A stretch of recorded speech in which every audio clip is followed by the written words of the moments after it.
They looked like the future of air combat. Sleek lines, brutal silhouettes, and designs that promised speed, power, and dominance. When these aircraft were unveiled, pilots posed for photographs beside them. Newspapers praised them. Enemy intelligence took them seriously. But once the war tested them, the illusion collapsed. Some were disappointing, some were dangerous, and some killed their own crews before the enemy ever had the chance.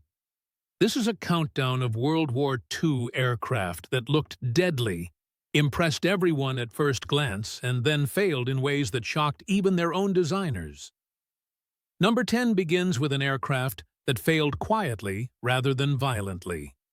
The Boulton Defiant looked clever and modern, built around a powered turret intended to shred bomber formations.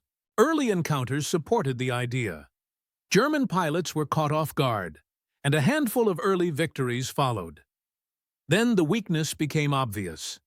The Defiant had no forward-firing guns. Once enemy fighters adapted, they attacked head-on. Crews could not defend themselves. Losses mounted quickly, and confidence evaporated. What looked like innovation became a fatal limitation.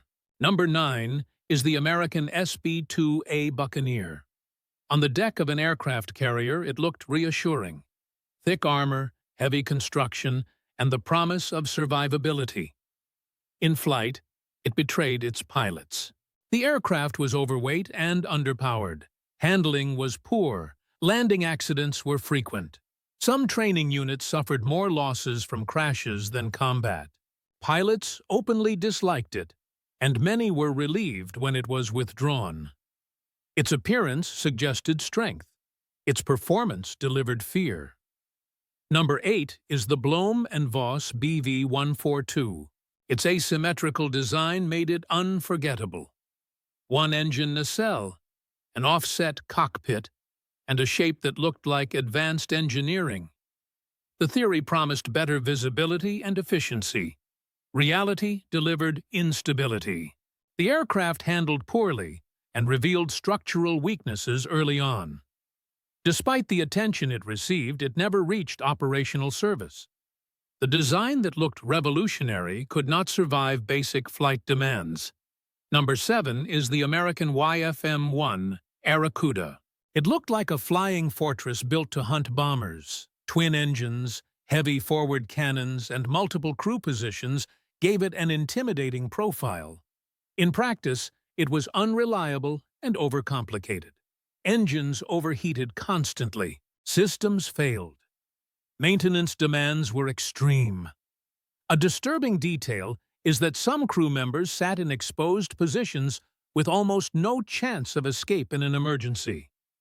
The aircraft that looked like a predator became a hazard to its own crews.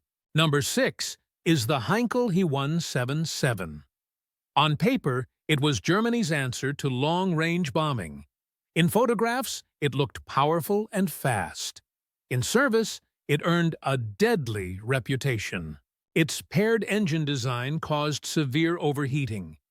Engine fires were so common that crews nicknamed it the flying lighter.